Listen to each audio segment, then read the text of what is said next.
टूट गए हैं। तो ये जो है राजनीतिक दलों को अपने आप जाना होगा। अगर ये नहीं जाता तो आप जान लीजिए कि विपक्षी दल की एकता में अभी भी बहुत बड़ी दरार है, जिसको पाटना बहुत मुश्किल होगा। अगर कोई ये सपना देख रहा है कि राहुल गांधी लाल चौक पे पहुंचेंगे और उसके बाद सारे राजनीतिक दल उनके पास आ जाएंगे और कहेंगे चलिए मिलकर मोदी के खिलाफ लड़ेंगे, तो समझिए कि दिल्ली अभी दूर है।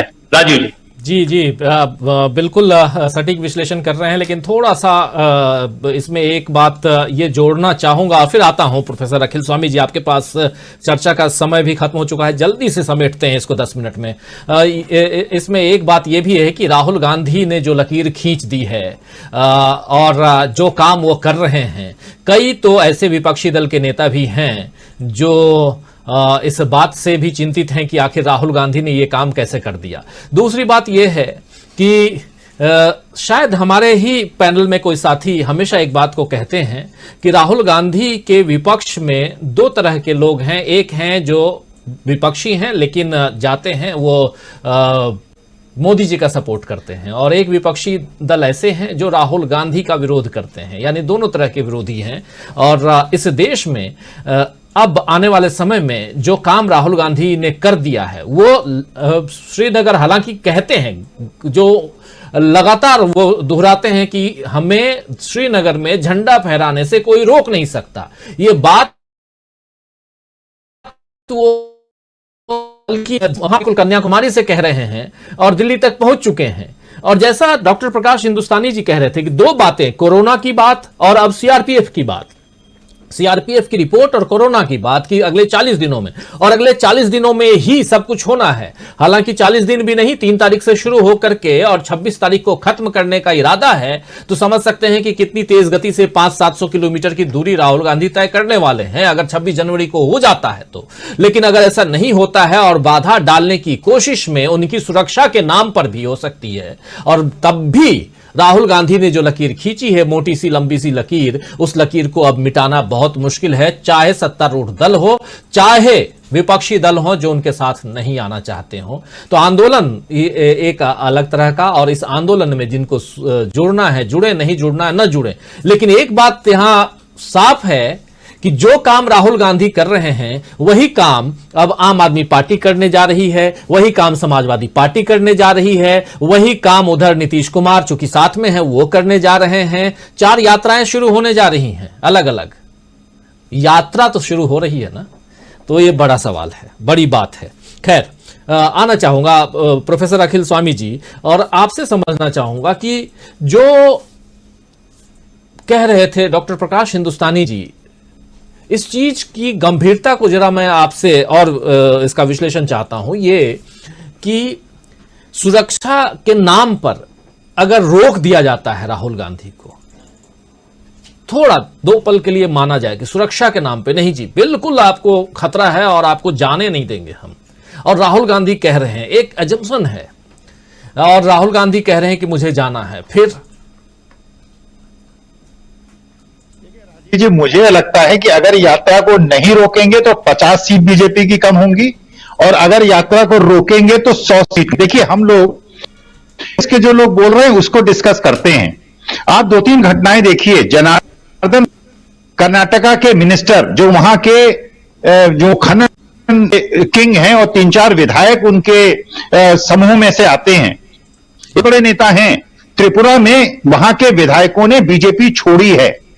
वास्तव में हम लोग बात करते हैं कांग्रेस के नेताओं की, बीजेपी के अंदर जो उनकी दीवार सरक रही है। और देखिए, राहुल गांधी ने एक बहुत अच्छी बात कही थी यहां पे मीटिंग में, जब जेब कतरा किसी की जेब कतरता है तो पहले ध्यान उसका बंटाता है।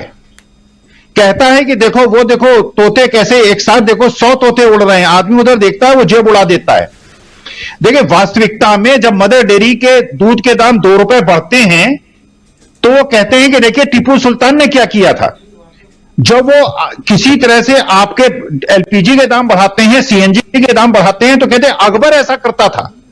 तो वास्तविकता में चाहे ये कोविड हो, चाहे ये अखिलेश यादव हो, चाहे कांग्रेस की अंदरूनी राजनीति हो, ये जो अपने को भटकाते हैं, वास्तविकता में मुझे ऐसा लगता है कि बीजेपी की जो दीवार है वो दरक रही है। कर्नाटका में जनार्दन रेड्डी के छोड़ने के बाद बीजेपी का पत्ता कर्नाटका में पूरी तरह से साफ है।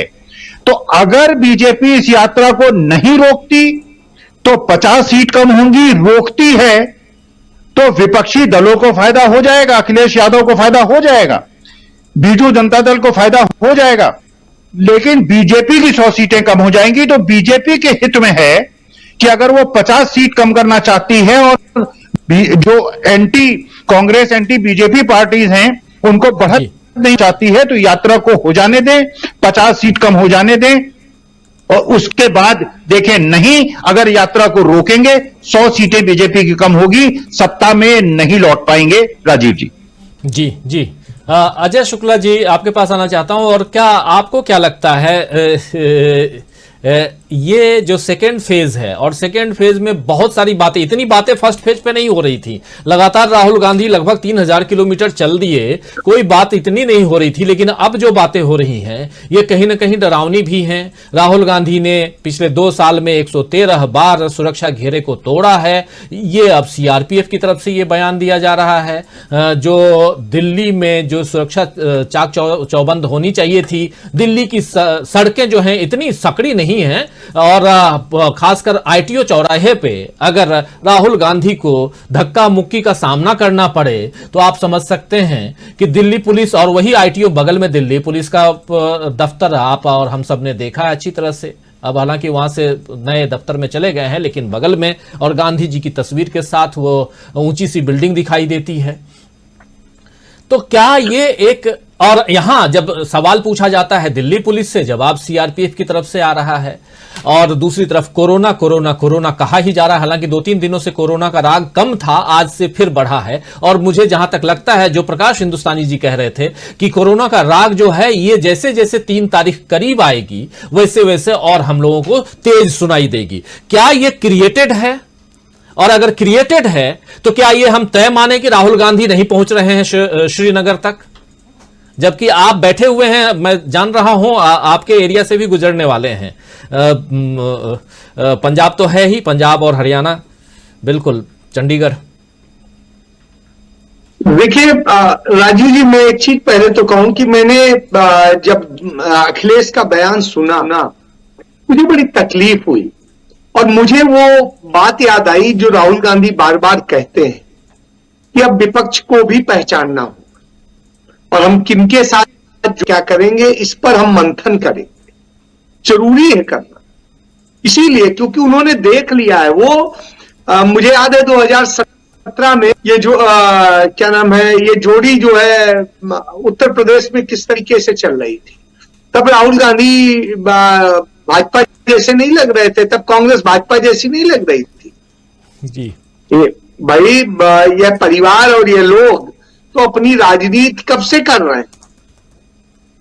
तो आप समझिए ये सब परिवारवादी पार्टियां हैं, इन सबके अपने डर हैं और स्थिति एक चंद लोग वो स्टैंड ले पाते हैं। एक लालू है जो स्टैंड लिए हुए हैं, नीतीश ले लेते हैं, लेकिन सब में बूता नहीं है। आप देखिए ना जिस तरीके से स्थितियां, तो ये सब कहीं ना कहीं आज खेल रहे हैं और दूसरी जगह डरे हुए हैं। इनको डर लगता है और जो डरता है वो ऐसी बात करता है। आप बताइए ना, उत्तर प्रदेश में पिछले 3 साल के अंदर आप मुझे बता दीजिए समाजवादी पार्टी ने 4 साल में कौन सा एक, 5 साल में बता दीजिए कौन सा एक आंदोलन किया है उत्तर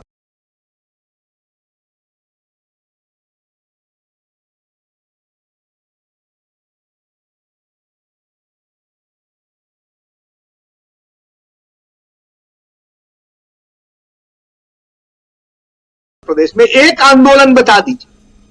सिर्फ भाजपा को बदला जाए इसके लिए लोग इनके साथ खड़े थे और कोई वजह नहीं थी। तो इससे ज्यादा और क्या हो सकता है कि ये इस तरह की बातें करते हैं। जब प्रियंका गांधी एक सुचिता की राजनीति की बात कर रही थी, क्यों नहीं ये साथ आए? तो इससे समझिए ये सुचिता नहीं चाहते, इनको जात के आधार पर वोट मिलते हैं, धर्म के आधार पे मिलते हैं, तो कोई धर्म और जाति में लड़के ले रहा है और कोई इस पे ले रहा है। कांग्रेस ही तो है अकेले जो सारे धर्मों और सबकी बात कर रही है, किसी एक धर्म और जाति की बात नहीं कर रही। यही तो तकलीफ है। बताइए मुझे कितने बार अभी अखिलेश यादव ने, चीन ने इतनी जो जमीन कब्जा करी और जो सारी चीज हुई, एक बार ट्वीट किया हो। मैं आंदोलन की बात ही नहीं कर रहा। आप याद करिए जब लखीमपुर में घटना हुई थी, घर के बाहर, मतलब पहले मीडिया बुलाया, फिर वो हुआ और घर के ही बाहर बैठ गए और कहे अब पुलिस जाने नहीं दे रही, कह रही गिरफ्तार करें। आप समझ लीजिए, याद कर लीजिए वो घटना। तो साहब हाथरस वही है। उत्तर प्रदेश में कांग्रेस सबसे छोटा स्टेक होल्डर है और उसके बावजूद वो लड़ने के लिए दोनों भाई बहन दिल्ली से चल दिए, लड़ते हुए गए। सोचिए आप, धक्का खाया, सब कुछ हुआ और उसके बाद गए, लड़ाई लड़ी। मैं इस पे जयंत की भी बात करूंगा। जयंत भी कम से कम वहां से, मेरठ से आए वहां तक। लेकिन और बताइए मुझे, मायावती कहीं दिखाई दी थी क्या? अखिलेश यादव दिखाई दिए थे? जिस तरीके प्रयागराज में गैंग रेप हुआ था और बच्ची ने किस तरीके से आत्महत्या भी की, सब कुछ हुआ, क्या गए थे अखिलेश यादव?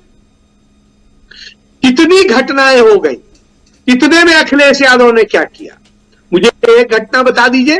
प्रियंका गांधी गई थी, उन्नाव भी गई थी, अखिलेश यादव गए थे क्या? आप बताइए, जब मुसलमानों पे जिस तरीके से अत्याचार हो रहा था उत्तर प्रदेश में, वोट लेने के लिए तो उनके बहुत इस्तेमाल करते हैं। कितने बार बोले, छोड़िए दुनिया की बात, आजम खां के ऊपर इतना अत्याचार हो रहा है, कितने बार वो उसको लेकर के लड़े। न लीगल लड़ाई लड़ी है, न वैसे लड़ी है। जो लड़ रहे हैं वो अपने बूते लड़ रहे हैं। तो हुजूर क्यों नहीं गए उनके प्रचार के लिए? अपनी बीवी के लिए तो पूरे टाइम पड़े रहे। क्यों नहीं गए धर्मेंद्र यादव के प्रचार के लिए वहां आजमगढ़? आप बता दिए मुझे। और आप, उनकी बीवी तो उस जगह से जीतनी ही थी, क्योंकि जो मुलायम सिंह यादव का जो सिंपैथी है, सारी चीजें वो तो हैं। मैं संपादक रहा हूं वहां, मुझे पता है उस क्षेत्र का। तो साहब इस स्थिति में आप कहेंगे आपकी कहानी बताएं, तो आप फिर कुछ भी बोलते रहिए। वास्तव में अखिलेश यादव के दम नहीं है कि लड़ाई लड़ सके। एमएलसी के चुनाव में जिस तरह की घटनाएं हो रही थी, आपको याद होगी, और यादव लोग ही पीटे जा रहे थे और तमाम घटनाएं हो रही थी। बताइए अखिलेश यादव क्या हजरतगंज चौराहे, छोड़ दीजिए कहीं जाने की, निकल के अपने घर से जो चंद 100 मीटर की दूरी पे है, क्या हजरतगंज चौराहे पे गांधी प्रतिमा पे आके धरने पे बैठे? साहब ये कायर लोग हैं। सिर्फ उत्तराधिकार में मिली जो कि पद था, उसके कारण हो गए, शेष इनके पास कुछ नहीं है। तो ये सिर्फ उसके आधार पे खड़े। माफी चाहूंगा, वरुण गांधी को लेकर के भी खूब चर्चा हो रही है। हम लोगों ने कल हालांकि इस पर चर्चा की थी, लेकिन क्या वरुण गांधी, क्योंकि जो बयान दे रहे हैं और जो भाषण राहुल गांधी ने दिल्ली के लाल किले के सामने जो भाषण दिया था 24 तारीख को, और जिसमें कहा था उन्होंने कि मीडिया हिंदू मुसलमान करता है, और यही बात 2 दिन बाद दोहराते हुए नजर आए वरुण गांधी। बहुत ज्यादा चर्चा है सोशल मीडिया पे और ऐसे भी सियासी गलियारों में कि वरुण गांधी शायद कांग्रेस में आ जाएं या वरुण गांधी उससे पहले इस यात्रा में शामिल हो जाएं। क्या खबर है आपके पास? मैं एक चीज बताऊं कि मैं अभी थोड़ी देर पहले ही इत्तेफाक से उनसे बात हुई थी। ये आप देखिए, शायद कॉल डिटेल दिख रहा हो। तो वरुण से मेरी बात हुई। वरुण मेरे अच्छे मित्र हैं और बहुत सच्चे व्यक्ति हैं। और मैं सच कहूंगा, यदि आप राहुल गांधी को कहते हैं कि वो निश्चल हृदय के हैं, सच्चे व्यक्ति हैं, तो मैं ये चीज वरुण गांधी के लिए कहता हूं। मैं वरुण गांधी को जानता हूं। उस आदमी के अंदर टीस होती है, वो बनावट नहीं होती है, और वो मुद्दों पे बोलना चाहता है। उसका भी खून खौलता है इन सारी चीजों को लेकर। शायद मुझे लगता है इस कारण से भी हो, क्योंकि उसके अंदर भी उस परिवार का खून है जिस परिवार का इस देश में आजादी से लेके और देश को बनाने में बहुत बड़ा योगदान है। हालांकि उनकी माँ अलग हुए और उन्होंने अलग राह अख्तियार की, और उस परिवार के जो दुश्मन के तरीके से लोग बन के रहते थे उनके साथ वो गई। लेकिन इसके बावजूद आप देखिए, मुझे नहीं लगता है कि उनमें से किसी ने भी कोई परिवार पे कोई हमला बोला होगा, कोई चीज कही होगी। लेकिन आज वरुण गांधी उन सारे मुद्दों क्या गलत उठा रहे? बेरोजगारी का उन्होंने मुद्दा उठाया, क्या गलत उठाया? निजीकरण का मुद्दा उठाया, क्या गलत उठाया? और सचमुच जिस तरीके से जाति धर्म के नाम पर तोड़ा जा रहा है देश, तो क्या आप बताइए वरुण ने कोई गलत बात कही? तो सही तो कह रहे हैं। और सच बता रहा हूं, मैंने वरुण को सलाह दी थी जिस समय किसान आंदोलन चला, तो मैंने कहा क्यों इस पे हल्का बोल रहे हैं, पूरी बात बोली। और उन्होंने पूरी बात बोली, खुलकर बोली। मैं इस बात को महसूस करता हूं, उस आदमी ने छिपाया नहीं। पहले तो वो बचा के बोल रहे थे, लेकिन अब खुल के बोल रहे हैं। वो जानते हैं कि जो भी हो, वो नरेंद्र मोदी के लिए खिलाफ नहीं बोल रहे हैं, बहुत सारी चीजें, लेकिन बोल तो रहे हैं ना, मुद्दे को बोल रहे हैं। ठीक है, व्यक्ति की बुराई नहीं होनी चाहिए, लेकिन यात्रा को तो क्या बोल रहे हैं अजय जी?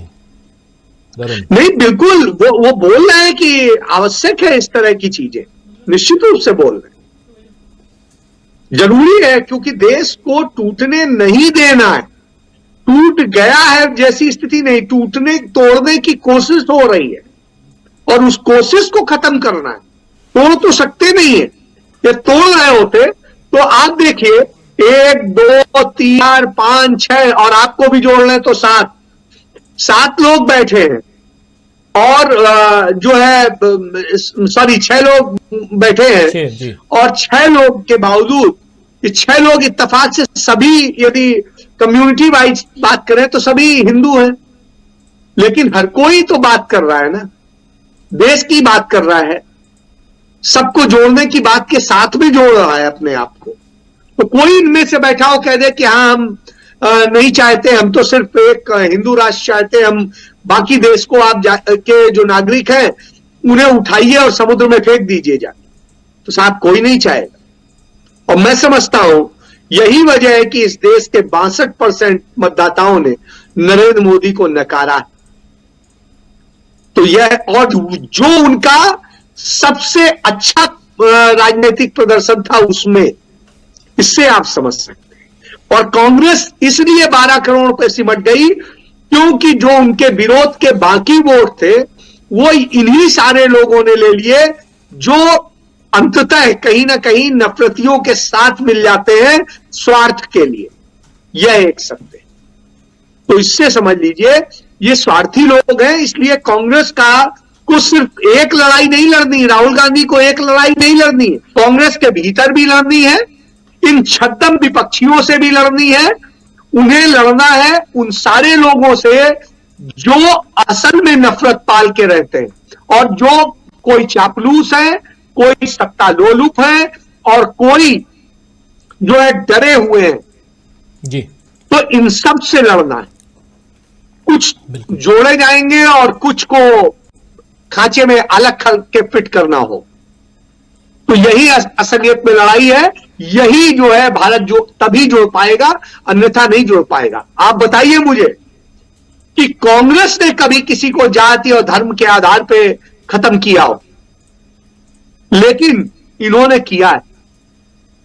तो यह लोग, तो यही एक सत्यता है कि पूरे इतिहास को ईमानदारी से पढ़िएगा तो सचमुच ये चीजें दिखाई दे जाएंगी। जी जी, बिल्कुल बिल्कुल। क्लोजिंग कमेंट चाहूंगा डॉक्टर प्रकाश हिंदुस्तानी जी, और क्योंकि चूंकि यात्रा को नजदीक से आपने देखा है, इंदौर की बात मैं कर रहा हूं और पहले फेज में भी आपसे मैं पूछा ही था, लेकिन अब जब सेकेंड फेज की बात हो रही है और यात्रा देखिए उत्तर प्रदेश, हरियाणा, पंजाब होते हुए जम्मू कश्मीर पहुंचने वाली है, तब जो बातें पहले नहीं हुई वो बातें अब हो रही हैं, बहुत सारी बातें हो रही हैं।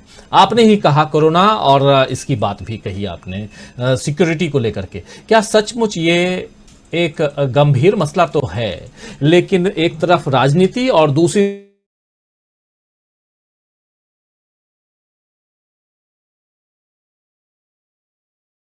तरफ मुद्दे स्मूथली जिस गति से हमने देखा राहुल गांधी को आगे बढ़ते हुए और एक एक दिन में 30-30, 35-35 किलोमीटर चलते हुए, क्या अब पहाड़ों की चढ़ाई जो है राहुल गांधी के लिए कठिन होने वाली है? राहुल गांधी के लिए राजनीतिक तौर पर कठिन दौर अब शुरू होने वाला है। कोरोना एक कारण मैंने बताया, दूसरा कारण यह है कि सुरक्षा को लेकर सवाल उठेंगे। तीसरी बात यह कि उनकी यात्रा में जब उनके जीजा जुड़े रॉबर्ट वाड्रा, तो उनके खिलाफ तलवार लटकी है और वो ईडी ज्यादा सक्रिय हो जाएगी। अगले कुछ दिनों में आप देखेंगे कि ईडी की गतिविधियां बहुत तेज बढ़ रही। तो लक्ष्य है कि कोई भी आदमी जो राहुल गांधी से सिंपैथी रखता है उसको कैसे निशाने पर लिया जाए, उसकी कोशिशें जारी है।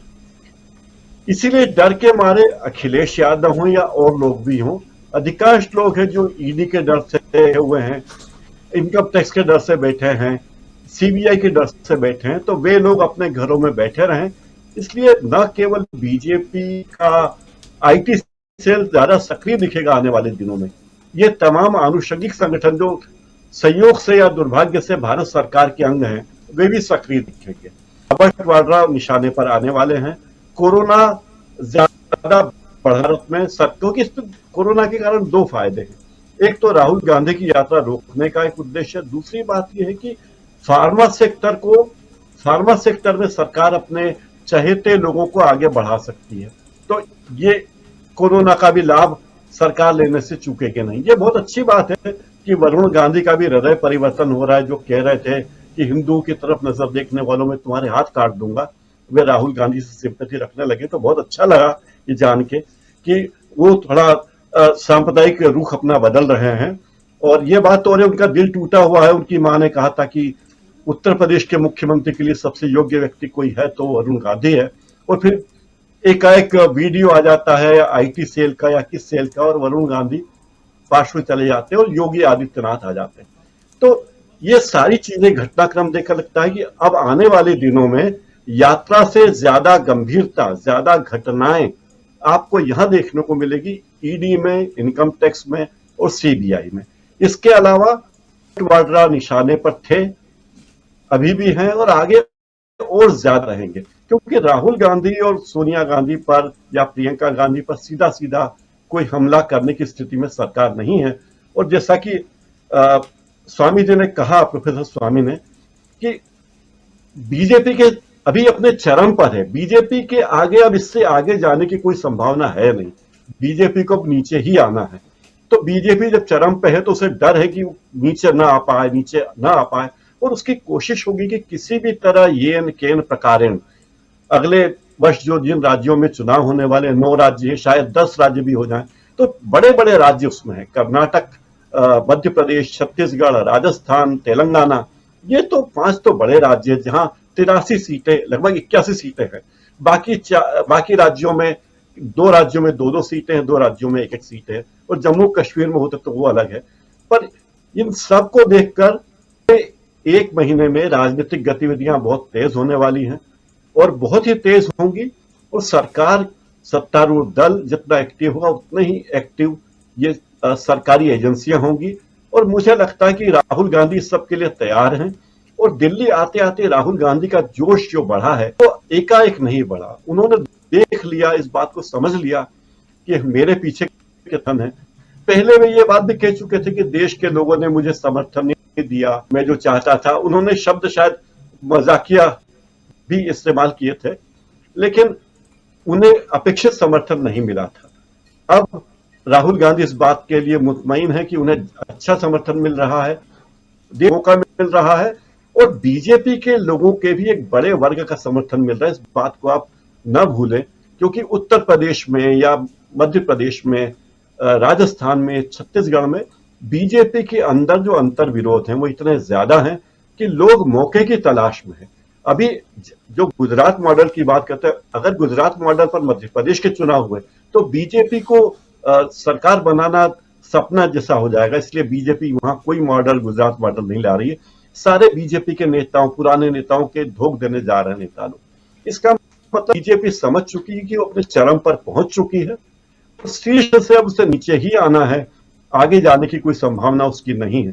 दूसरी बात, बीजेपी को किसी भी तरह अपनी स्थिति बचा के रखनी है, अपना वोट बैंक बचा के वो सारा संघर्ष बीजेपी में इसी बात के लिए है कि वो किस तरह अपने वोट बैंक को बचा के चले और किस तरह ये उसकी अंतिम कोशिश है। जबकि कोशिश ये नहीं है कि किसी भी तरह वोटों के ध्रुवीकरण करें और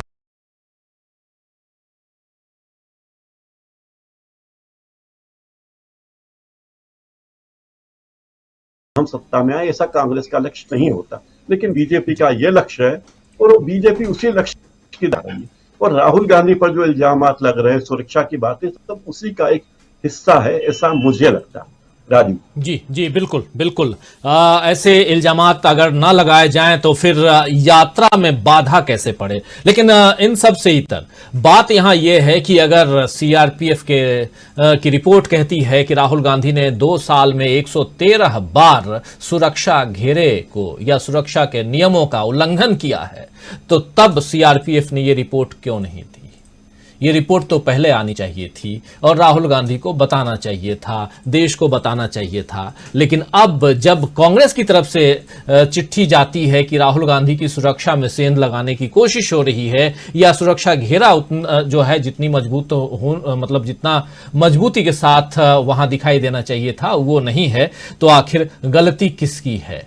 और सबसे बड़ा सवाल ये कि अगर राहुल गांधी श्रीनगर में जाकर झंडा फहरा देते हैं, जो वो कह रहे हैं, उनका आत्मबल दिखाई